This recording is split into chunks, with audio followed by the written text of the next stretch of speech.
J'ai toujours aimé ce côté créatif. Je pense que j'ai toujours moi-même cherché un peu à évoluer dans ce sens-là. Moi, il y a des fleuristes qui m'inspirent beaucoup, des meilleurs ouvriers de France ou autres, où je me plais à regarder leur travail et leur technicité par rapport à ça. Le côté personnalisé dans tout, que ce soit dans n'importe quel événement, c'est quelque chose qui nous tient à cœur, c'est que les gens s'y retrouvent et que ce soit pas nous qui soyons force de proposition, mais plutôt qu'on s'adapte à leurs idées, à leurs envies et à leur style à eux. Jour J, Mathieu Vitra. Salut à tous et bienvenue sur le podcast Jour J. Dans ce nouvel épisode, je vous propose d'en savoir plus sur la décoration florale pour un mariage avec Séverine Para. Séverine Para est artisan fleuriste à Brive-la-Gaillarde en Corrèze. Elle a fait de ses prestations mariage une part très importante de son activité. En écoutant ce podcast, vous allez comprendre l'importance du visuel et la manière dont elle présente ses projets de création. Vous allez également voir que la décoration peut faire partie intégrante du travail d'une créatrice florale et combien de temps il faut pour préparer, créer et mettre en place les fleurs et les éléments de décoration le jour J, et beaucoup d'autres informations particulièrement intéressantes. On se retrouve à la fin de ce podcast. Installez-vous confortablement. Très bonne écoute. Bonjour Séverine Para. Bonjour Mathieu Vitra. Vous allez bien ? Oui, et vous ? Ça va, très bien. Merci d'avoir accepté de participer à ce podcast. Alors, pour décrire un petit peu, on est dans la boutique Ambrane Verdure qui est ouverte depuis 2018. Depuis 2018, et ça va bientôt faire 3 ans. Pour décrire l'endroit, alors là, effectivement, on est au sous-sol, là où vous faites les ateliers floraux. Mais la boutique, à l'étage, c'est un espace qui est assez spacieux, assez lumineux, et ça permet effectivement de pouvoir apprécier toutes les plantes, toutes les fleurs que vous pouvez vendre. Est-ce que, avant de développer un petit peu votre activité, est-ce que vous pouvez vous présenter ? Alors, du coup, je suis fleuriste depuis maintenant peut-être environ 7 ans ou 8 ans, en tenant compte de ma formation professionnelle. Donc, c'est un métier que j'ai choisi pour son côté créatif. C'est vraiment la part du métier qui me correspond le plus. C'est quelque chose que moi, je travaillais à titre personnel avant, ma créativité, avec le dessin, la peinture ou autre. Et c'est ce que je retrouve dans ce métier-là. Le fait de pouvoir avoir un travail sur des éléments qui soient éphémères, donc la fleur, la plante, comme vous l'avez dit, et de pouvoir justement s'adapter au fil des saisons et au gré des événements, c'est quelque chose qui me plaît beaucoup. Donc j'essaye de mettre tout ça en œuvre dans mon magasin, donc avec différents supports et différents matériaux. Je pense que c'est ce qui me caractérise le plus, c'est la partie nature. Dans le magasin, pour les personnes qui auront l'occasion de venir et y entrer ou voir, il y a beaucoup de bois, beaucoup de choses très naturelles et c'est ce qui me correspond. Quel est votre parcours avant l'ouverture de la boutique ? Alors j'ai un parcours très atypique parce que je ne me suis pas destinée à être fleuriste de prime abord. Donc j'ai un bac économique et social que j'ai validé, du coup que j'ai obtenu. J'ai fait ensuite une formation en secrétariat médical. Donc je suis aussi diplômée de secrétariat médical. J'ai fait un peu d'expérience là-dedans en travaillant à l'hôpital ou autre. Rien à voir avec la fleur. Rien à voir avec la fleur, c'est ça. Après, je suis partie au Conseil général à Tulle. J'étais ambassadrice du service civique sur la Corrèze. Donc, le service civique est normalement tenu pour aider des associations ou autres par des missions qui soient complémentaires à leurs activités. Et moi, en tant qu'ambassadrice, je devais justement interviewer tous les jeunes de la Corrèze pour voir un peu ce qu'il en était de leur mission sur place et de créer un lien social entre eux. Donc c'était une très belle mission pour moi et c'est durant cette année-là qu'il a fallu réfléchir un peu à ce que je voulais faire par la suite plus concrètement. Et fleuriste s'est imposé un peu comme une évidence. Dès les premières années d'apprentissage, c'est quelque chose qui m'a vraiment plu et qui m'a très vite convaincue. D'accord. Alors, on a travaillé ensemble pour un autre projet. Quand on a préparé ce podcast, on en a parlé un peu. Mais c'est vrai qu'à chaque fois que je viens dans cette boutique, il y a toujours quelque chose de différent. Vous essayez effectivement de pouvoir vous adapter aux saisons, aux dates du calendrier, aux différentes fêtes. C'est des choses qui sont importantes pour vous ? Oui, tout à fait. Ça me paraît hyper important de faire évoluer le magasin tout autant que les fleurs qui changent et de vraiment respecter cette saisonnalité. Parce que pour moi, c'est quelque chose qui montre un peu de renouveau. Ça fait comme un second souffle à chaque fois. Et je pense que les personnes ont besoin de ça pour ne pas se lasser justement de tout ce qu'il peut y avoir après en parallèle qu'on retrouve toute l'année. C'est un peu à chaque fois la surprise de rentrer dans le magasin et de voir que le mobilier a changé, la décoration a changé, les couleurs sont plus les mêmes et que tout évolue. Pour parler de votre activité proprement dite, vous vous définissez comme fleuriste, créatrice florale, décoratrice florale, designer floral. Il y a plusieurs appellations comme ça qui sont un peu... dans le vent, c'est un peu une tendance, mais peut-être que ça correspond à une spécificité particulière. Alors disons que oui, il y a beaucoup d'appellations. Je pense qu'il y en a beaucoup qui se rejoignent d'ailleurs. Moi, j'ai tendance à me cataloguer comme étant une créatrice florale parce que je tiens à distinguer les choses. Il y a des fleuristes qui sont franchisés, qui n'ont pas forcément cette notion de création parce qu'ils sont tenus par une charte un peu comme dans des grosses chaînes de restaurants ou des choses comme ça. Ce qui n'est pas du tout mon cas. Donc tout ce qui est fait au magasin est fait main pour 90% des choses, on va dire. Et du coup, c'est ça qui me distingue, c'est que je peux vraiment proposer ce que moi j'ai envie de proposer et de le faire à ma façon, donc plutôt créatrice florale. Totale indépendance. Donc. Oui, c'est ça. Est-ce que vous pourriez définir votre style ? C'est une question qui est un peu compliquée parce que c'est vrai que le style a pas spécialement... c'est pas juste le produit fini. C'est aussi... Enfin, ça après c'est une définition qui est un peu subjective. Ça peut être différent selon les personnes. Comment vous définiriez votre style ? Alors en effet, c'est très difficile à mettre un mot là-dessus, je pense. On va dire que c'est par rapport au retour client que c'est plus facile de s'analyser qu'autre chose. Donc le retour client, pour moi, c'est plutôt cet esprit ouvert de ne pas vouloir faire les choses en conformité et pas de façon systématiquement à la chaîne. Donc c'est plutôt vraiment le côté personnalisé dans tout, que ce soit dans n'importe quel événement. C'est quelque chose qui nous tient à cœur, c'est que les gens s'y retrouvent et que ce ne soit pas nous qui soyons force de proposition, mais plutôt qu'on s'adapte à leurs idées, à leurs envies et à leur style à eux. Donc ça, c'est très important pour nous. Et après, ce que je disais par rapport au magasin et tout, le côté nature, bois, vraiment le respect de la fleur et tout ça, c'est quelque chose qui nous caractérise bien aussi. Ouais. Quand vous dites « nous », oui, parce que maintenant, alors c'était pas le cas au début, mais j'ai une salariée que j'ai recrutée en septembre qui s'appelle Emmanuelle Marande, avec qui ça se passe très bien, ainsi que mon conjoint du coup qui participe aussi aux tâches du magasin à son niveau en faisant de la livraison ou en nous accompagnant pendant des périodes de fête où c'est un peu plus intense. Mais du coup, oui, on forme une équipe. D'accord. Alors, votre activité, vous intervenez dans différents secteurs, vous faites de la vente en boutique, vous intervenez aussi en entreprise pour les professionnels, et donc vous faites, ce qui m'intéresse effectivement, du mariage. Vous intervenez sur des mariages. Donc, premièrement, le domaine du mariage, c'est un domaine qui est à part. Alors, le mariage, c'est quelque chose qui est très important pour moi au niveau de la boutique en termes de représentation de chiffre watt, parce que j'ai tout de suite été cataloguée à mon ouverture du magasin comme étant une boutique à mariage, on va dire. D'accord. Parce que les gens l'ont ressenti comme ça, je pense, par rapport à justement toute la décoration que je mets en place dans le magasin qui a tendance à donner des idées aux futurs mariés ou autres. Donc, j'ai eu beaucoup de sollicitations dès le départ par rapport à ça. J'ai tenu à faire un accompagnement bien particulier, oui, comme vous le disiez, pour les mariés, parce que c'est pas la même façon de recevoir un couple de jeunes mariés qu'un client lambda qui vient acheter un cadeau à offrir pour le week-end. Ah oui, c'est ça, oui. Donc, j'y accorde beaucoup d'importance. Souvent, ça se concrétise par toute une série de rendez-vous. Et durant ces rendez-vous-là, j'ai mis en place un livre qui est vraiment unique et spécifique au magasin, puisque c'est moi qui l'ai fait de A à Z, pour reprendre justement toutes les prestations que je pouvais proposer pour cet événement-là. Alors, on va en parler justement. Et donc, quand les futurs mariés arrivent, alors, ils arrivent à deux ou seuls, généralement c'est madame. Oui, généralement c'est madame, faut pas se le cacher, peut-être 90% des cas c'est que 90%, oui, quand même. Donc voilà, elle va arriver dans la boutique ou elle va vous appeler, vous allez prendre rendez-vous.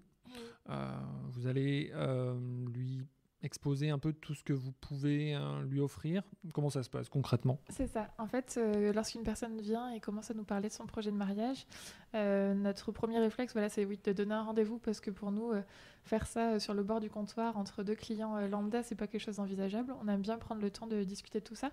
Il faut compter à peu près 1 heure à chaque fois pour pouvoir bien tout détailler et que la mariée parte en confiance aussi, qu'on pose les bonnes questions, qu'on sache et l'un et l'autre dans quelle direction on va et comment ça va se passer. Donc, première étape, oui, c'est le rendez-vous. Ensuite, on lui propose justement tout ce qu'on peut réaliser. Donc, à travers le livre, c'est un bon support. Je me suis aperçue que, et ce qui est normal et légitime, je suis exactement pareil pour faire des choix ou autre, mais avoir une photo, quelque chose de concret, des visuels, montrer ce qui a déjà été fait ou parler, mais vraiment avec des choses qui soient palpables et qui soient pas forcément que dans l'abstrait de dire je peux faire ça ou je peux faire ça.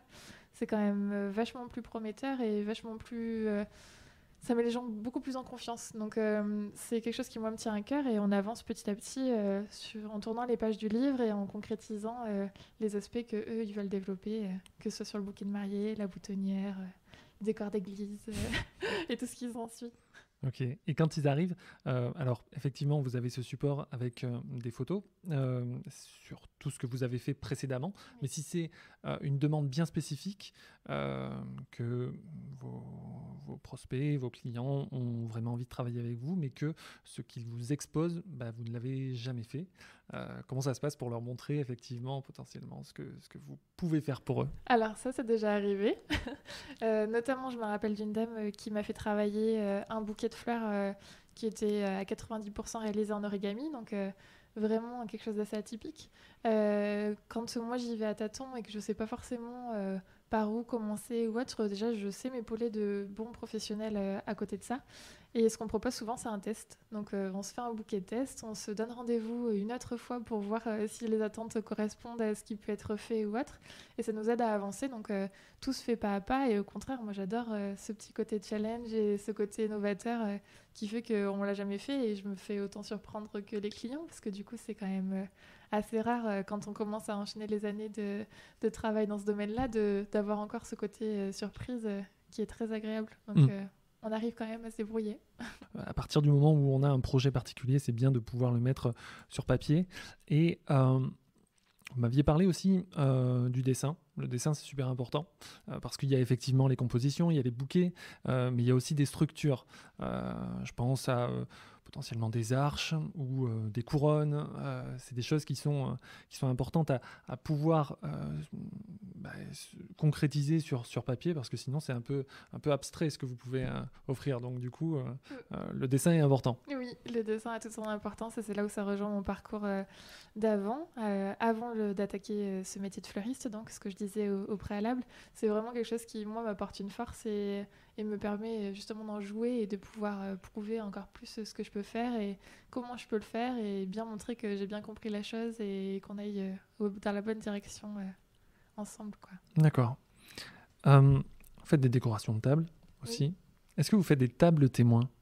Ça m'est arrivé de faire des tables témoins. C'est surtout que c'est très révélateur parce qu'il y a beaucoup de personnes qui ne se rendent pas forcément compte que ajouter beaucoup de vases, beaucoup de bougies, beaucoup d'éléments de décoration, que ce soit avec les numéros de table, les menus ou autre, il y a des fois où je me rends vite compte que ça va bloquer en termes de place, on va dire. Ouais. Donc, faire une table test et dire, bon voilà, votre table, elle fait 1,60 m de diamètre. Donc, sur 1,60 m, il faut arriver à caser toutes les assiettes, tous les verres, tout ce qui est justement éléments de décoration, que ce soit les fleurs, le numéro de table, les bougies ou autre. Donc, quand on met tout vraiment en place en réel, c'est là où on se dit des fois, il y a peut-être des choses qui ne sont pas forcément nécessaires ou qu'il faut voir au rabais. Et plutôt que de faire ce test-là le jour J, quand moi je vais installer, je préfère des fois, oui, qu'on ait cette prise de conscience avant. Jour J, Mathieu Vitra, avec Séverine Para.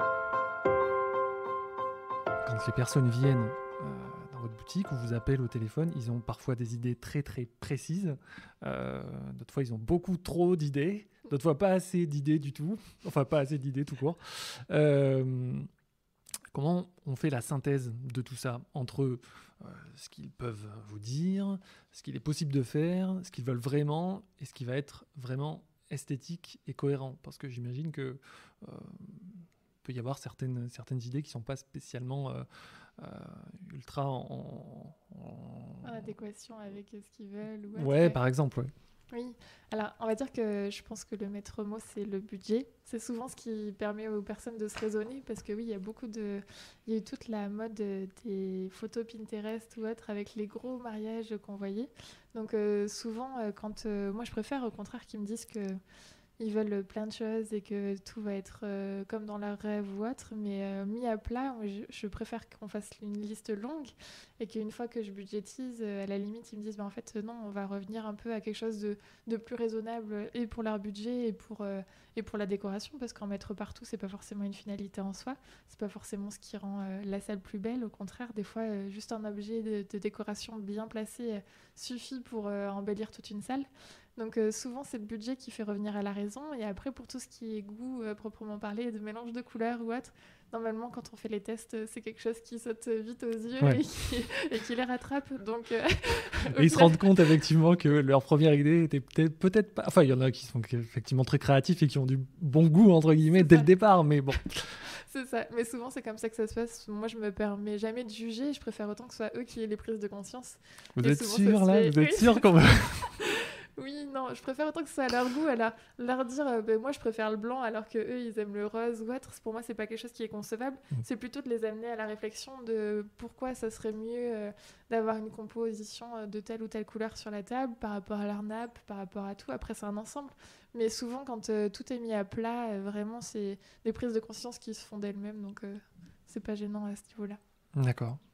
Dans un principe de cohérence et d'ambiance générale, c'est comment on intègre la prestation, comment on intègre le côté décoration à la prestation du fleuriste de mariage. Enfin, vous en tout cas, comment vous l'intégrez ? Alors, disons que je pense que c'est un tout. Moi, j'aime bien faire les choses après, que ce soit dans ce travail-là, enfin pour cet événement-là ou dans n'importe quel autre événement. J'aime bien avoir ce côté gestion de A à Z. Comme ça, au moins, je suis sûre que ça laisse pas place à de l'imprévu ou à des éléments extérieurs, que ce soit via d'autres professionnels ou autre. Du coup, ce côté décoration, c'est venu très naturellement parce que pour moi, ça se complétait tellement que c'était un peu indissociable. Et ça m'a permis de faire un stock, d'investir. Ça, c'est quelque chose qui me tenait à cœur au niveau du magasin. Et je me dis que plus le magasin va prendre en ancienneté, plus je vais pouvoir avoir les ressources pour subvenir aux besoins de tout le monde. Mais du coup, j'investis dans des lanternes, dans des chaises Emmanuel, dans des arches, dans des photophores, dans plein de choses qui peuvent venir compléter justement tous ces éléments de décoration et qui feront que sublimer les fleurs en finalité et créer une cohérence au niveau du mariage. D'accord. Lors des rendez-vous, vous posez peut-être plein de questions, même hors de leur demande, pour pouvoir faire en sorte que ça leur ressemble le plus possible. Comment vous arrivez à personnaliser votre service et vos prestations en fonction de ça ? Alors disons que pour moi, c'est pas me faciliter la vie que de faire ça, parce que du coup, chaque marié a vraiment un dossier assez complet sur ce qu'il souhaite.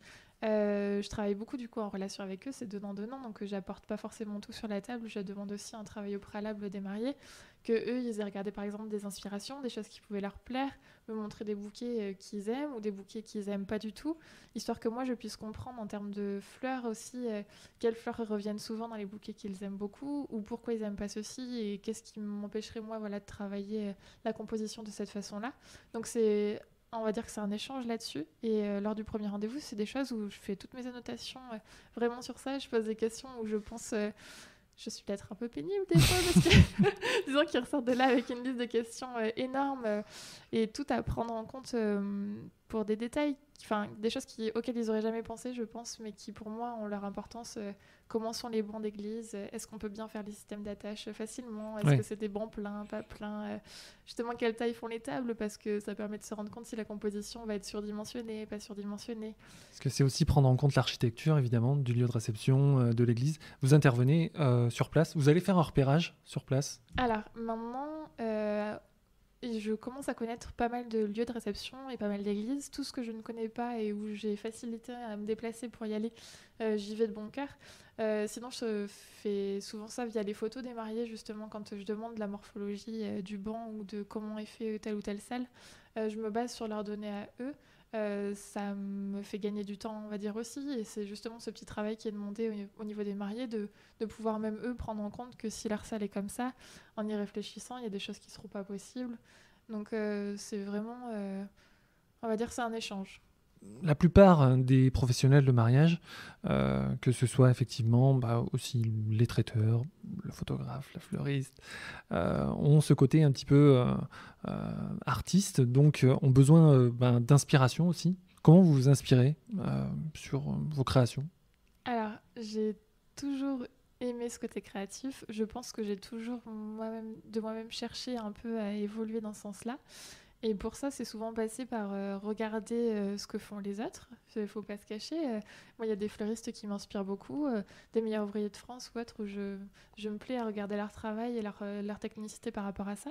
Il y a des formations d'ailleurs qui se font tout au long d'une carrière de fleuriste pour pouvoir à chaque fois tirer le meilleur de tel ou tel enseignement et s'adapter aussi aux tendances, parce que c'est des choses qui évoluent vite, comme dans l'habillement ou autre. On a souvent tendance à changer de style. En ce moment, c'est tout ce qui est champêtre, avec la toile de jute ou autre. Je suis persuadée que dans 10 ans, ce sera plus du tout ça et ce sera passé à autre chose. Donc, c'est simplement se tenir informé de tout ce qui peut se faire à côté pour au moins évoluer dans ce sens-là et après avoir la bonne façon de faire et la bonne approche. Vous parliez de formation. Est-ce qu'il y a des formations vraiment spécifiques pour le mariage? Oui, Ouais, il y a en des existe. formations spécifiques pour le mariage, des formations spécifiques sur des petites compositions commerciales, des choses sur des grands décors, justement, quand on parlait des arches. Il y a des grands décors qui peuvent se faire de façon beaucoup plus monumentale, en décorant toute une façade ou quelque chose comme ça, avec toute une équipe de fleuristes. Et ça se fait lors de stages. C'est très intéressant de pouvoir voir ça. D'accord. J'ai du mal à me représenter, en fait, c'est pour ça que je pose la question. Il y a beaucoup de critères, beaucoup d'éléments qui viennent, qui interviennent, que ce soit le type de fleurs, le nombre de fleurs, la quantité, peut-être des éléments que je soupçonne même pas d'ailleurs. Comment vous établissez vos devis? Alors, j'essaye toujours de faire un prix qui me semble juste et cohérent en termes de grosseur de fleurs, parce que bien sûr, un bouquet de mariée, je pense qu'on peut le trouver à 15 € si on le veut avec des pâquerettes, mais on peut le trouver à une centaine d'euros si on le veut avec des orchidées et travailler de façon retombante ou autre. Donc pour moi, le prix justifie pas tout, c'est simplement la manière de mettre ça en forme et la grosseur souhaitée qui va faire fluctuer ça et le travail qui est demandé. Donc pour moi, j'essaye toujours de me représenter à chaque fois quand on voit les photos et quand on discute un peu du style qui est demandé, le temps de travail que ça peut me représenter, la valeur de la fleur qui souvent n'est pas la même d'une fleur à une autre, qui peut aller du simple au double, et du coup essayer de faire le devis au plus juste. D'accord. Établir un devis, donc c'est beaucoup de questions en amont pour être au plus près de ce que veut la personne qui nous sollicite. Et puis c'est quelque chose qui peut potentiellement changer parce que quand on en avait parlé, au niveau de vos fournisseurs, il y a effectivement tout un marché de la fleur et du coup les prix varient assez régulièrement. Et donc à partir du moment où le devis est fait, il peut évoluer. On est sur des préparations de mariage qui sont souvent à pas plusieurs années, quoique ça peut arriver, mais plusieurs mois en tout cas, avant le jour J. Donc à partir du moment où le devis est fait, c'est un tarif qui peut potentiellement évoluer. Tout à fait, c'est des choses à prendre en compte dans la tarification. Souvent, j'essaie de me laisser une marge de battement ou autre sur certaines compositions. Il y en a où c'est plus facile de se dire qu'on peut les surestimer ou les sous-estimer.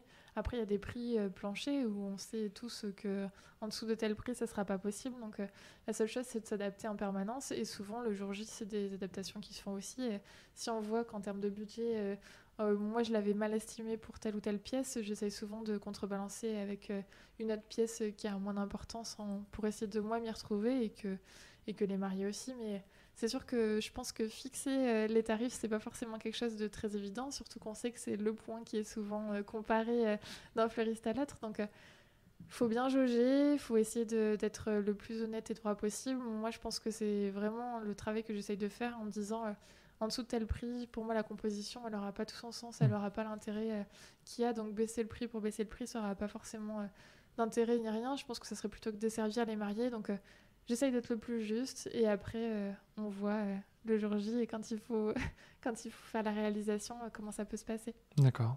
Bon, vous êtes évidemment basé à Brive. Vous intervenez dans...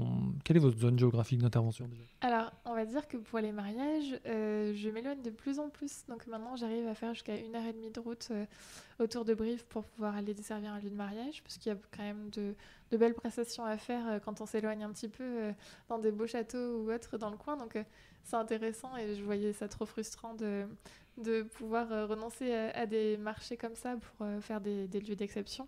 Donc plus ça va, plus je me déplace. Après, c'est une logistique à mettre en place au magasin, par contre, pour combiner les deux, parce que du coup, le magasin continue quand même à tourner pendant tout ce temps. Donc il faut juste s'organiser.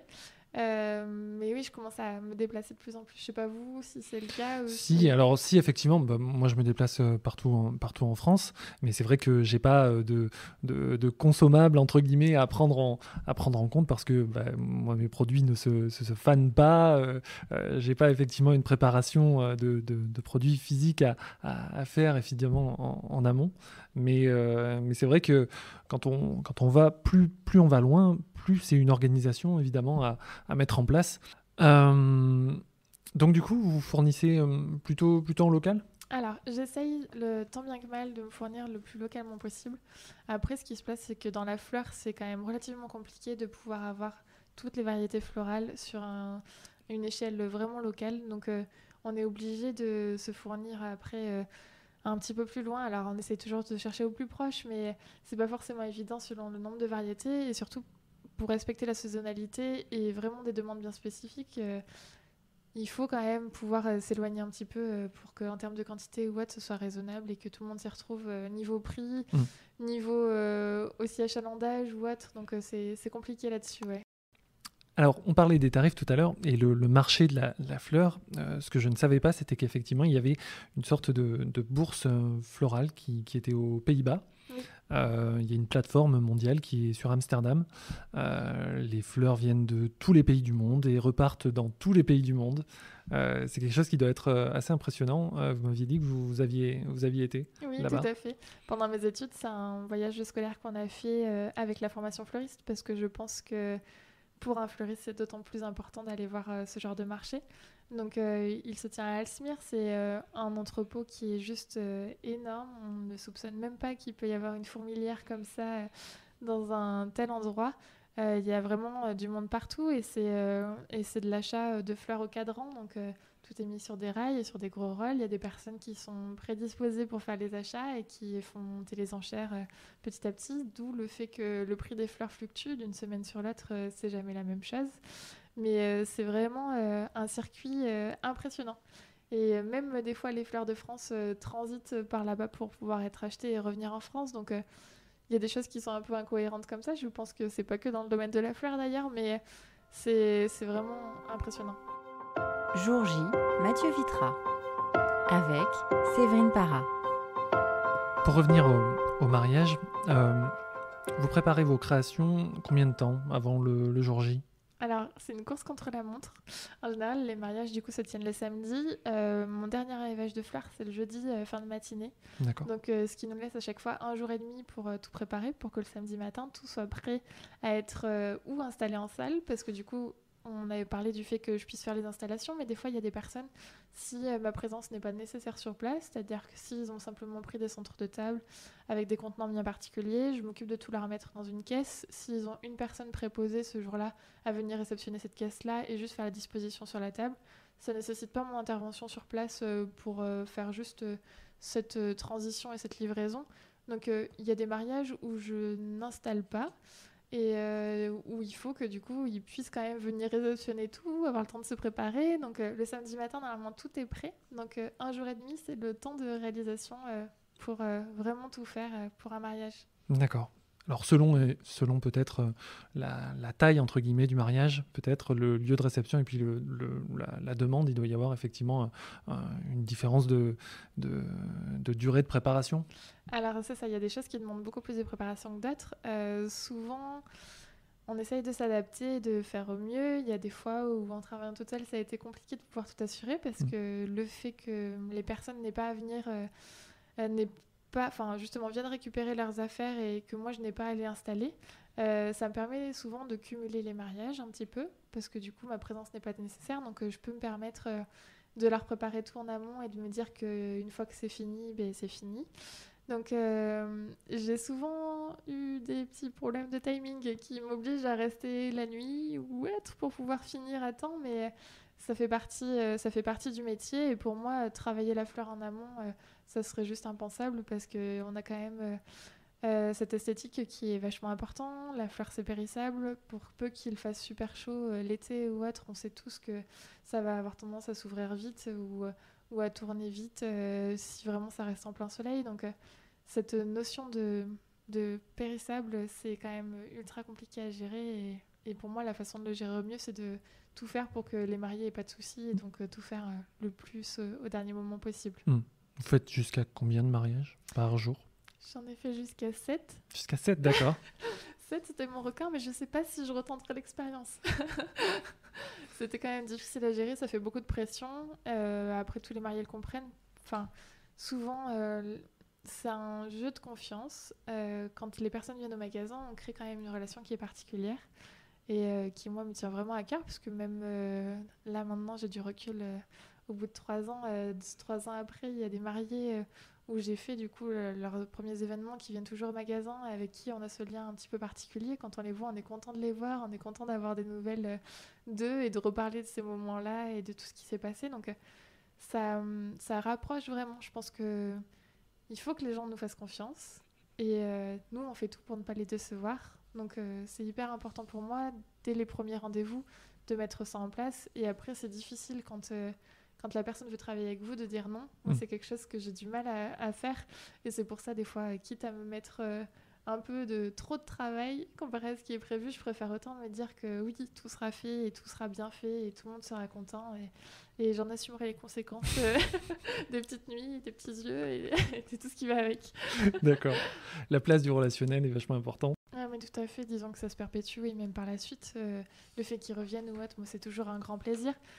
Sur les premiers rendez-vous, il y a des personnes que je vois et que je n'ai jamais vu mettre un pied dans le magasin. Donc, il y a des personnes qui viennent me voir spécifiquement pour le mariage. Donc, me dire que j'arrive à les convaincre après que mon travail a été bien et qu'ils puissent me faire confiance par la suite pour d'autres événements, que ce soit le baptême ou autre, de leurs enfants, c'est quand même ultra important pour moi. Je pense que le meilleur retour et le plus gratifiant, c'est quand où on est invité au vin d'honneur.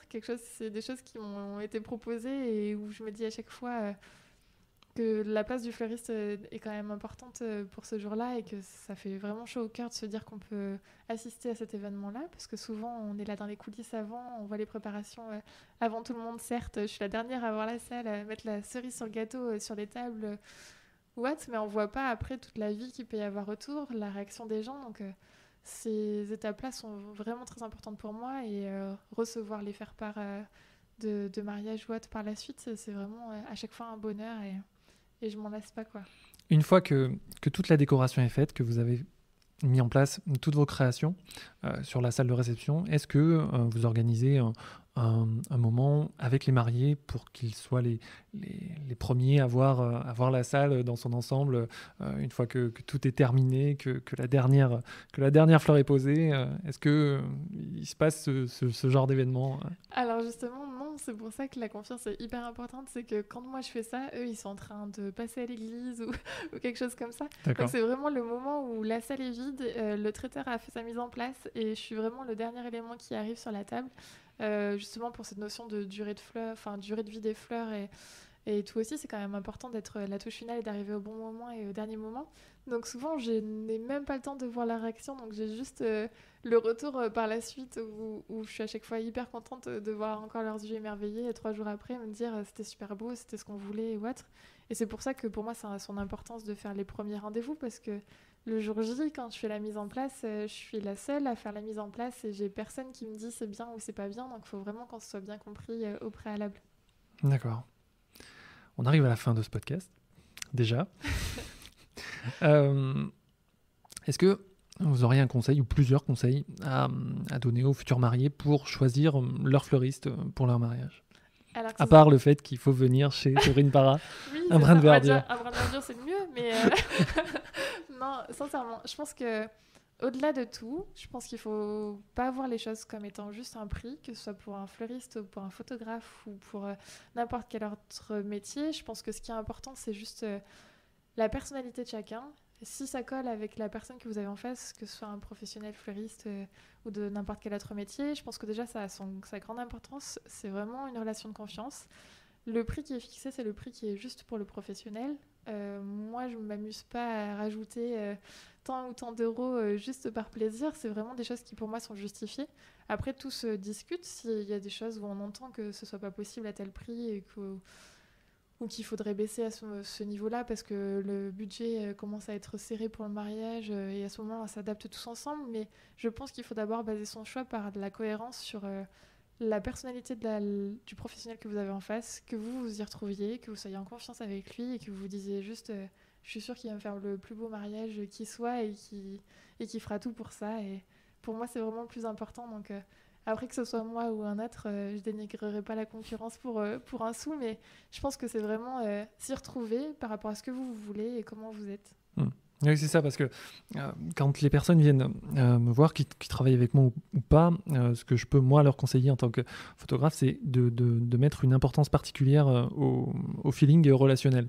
Parce que, en fait, c'est pas forcément le cas pour tous les professionnels du mariage, avec les futurs mariés, mais le photographe va probablement être l'une des 2-3 personnes qui vont voir le plus pendant toute la journée. Donc, si le feeling passe pas, c'est problématique quand même. Donc, moi, effectivement, je leur dis ça.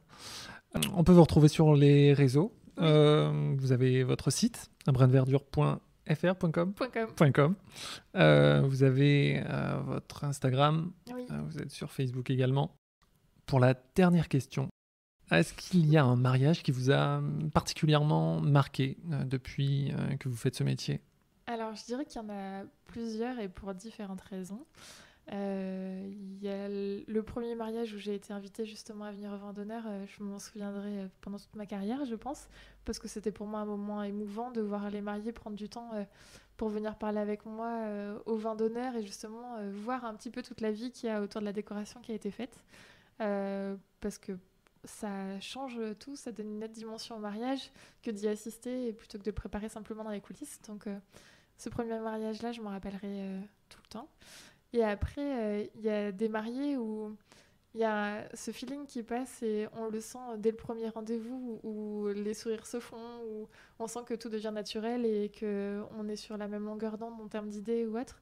Donc ça, j'ai plusieurs mariés en tête où même maintenant, c'est vraiment devenu même plus des clients, mais pas forcément des amis non plus, parce qu'on se côtoie vraiment que dans un contexte particulier, mais il y a ce sentiment, quand je les vois, je suis contente, chose qui n'est pas forcément le cas avec tout le monde.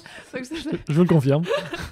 Donc je me dis que c'est bien qu'il s'est passé quelque chose, et toutes ces personnes-là, individuellement, je m'en rappellerai, et quand je regarde les photos des mariages, je sais remettre un visage et un nom sur chaque marié, parce que ça m'a marqué, c'est quand même important pour moi aussi que de le faire, donc chacun a sa petite touche où ça reste gravé dans ma mémoire. Merci Séverine Parra. Avec plaisir, merci Mathieu Vitra. Voilà, j'espère que cet épisode vous a permis de mieux connaître la création florale en mariage. Un grand merci à Séverine Parra d'avoir accepté de participer à ce podcast.